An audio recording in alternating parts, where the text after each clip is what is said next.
Sorry ass DJ.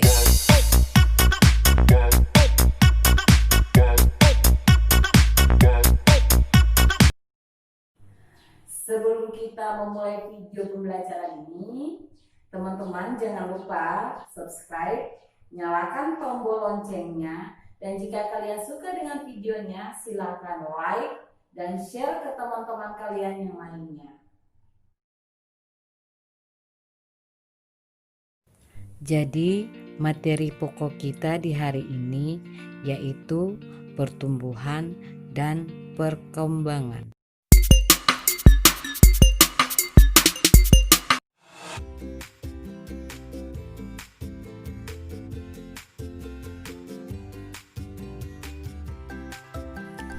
Jadi, pertumbuhan adalah suatu proses pertambahan ukuran, volume, bobot, jumlah sel atau protoplasma yang bersifat tidak dapat kembali ke asal atau disebut irreversibel.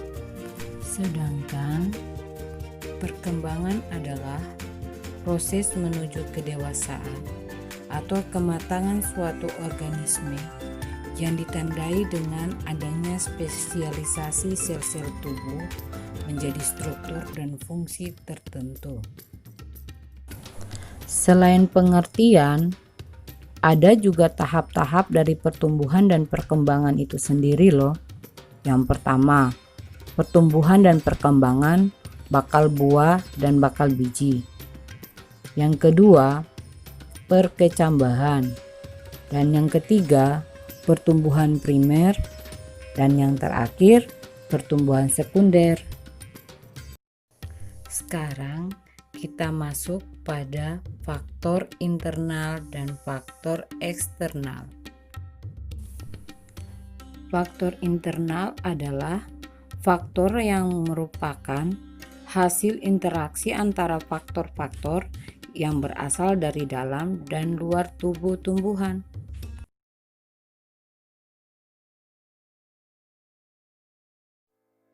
Faktor-faktor internal terbagi atas dua, yaitu 1.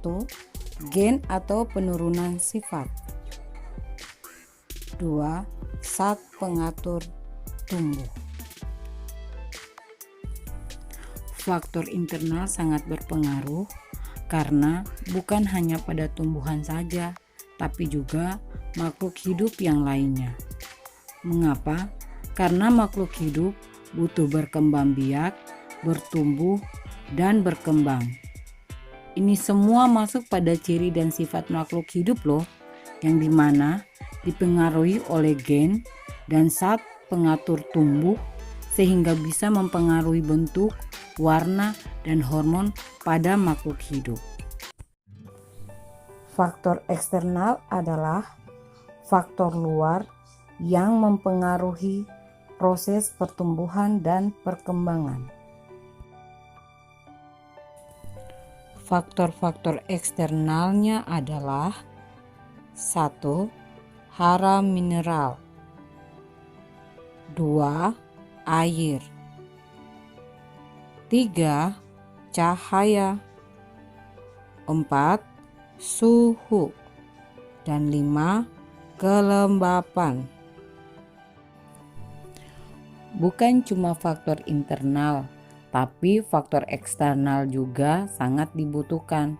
Karena dalam faktor eksternal ada 5 faktor yang juga dibutuhkan oleh makhluk hidup.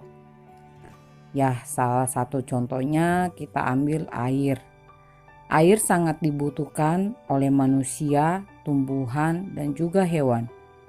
Jadi, sesuai dengan materi yang ada, maka faktor eksternal juga sangat berpengaruh untuk pertumbuhan dan perkembangan dari makhluk hidup. Jadi, perbedaan antara faktor internal dan faktor eksternal yaitu kalau faktor internal dia merupakan hasil interaksi antara faktor-faktor baik dari dalam maupun luar tubuh tumbuhan. Sedangkan kalau faktor eksternal sendiri Dia berasal dari luar tubuh tumbuhan. Sekian dulu pembelajaran kita untuk saat ini. Semoga apa yang sudah dijelaskan bisa bermanfaat untuk kalian semua. Dan sampai jumpa pada video pembelajaran berikutnya.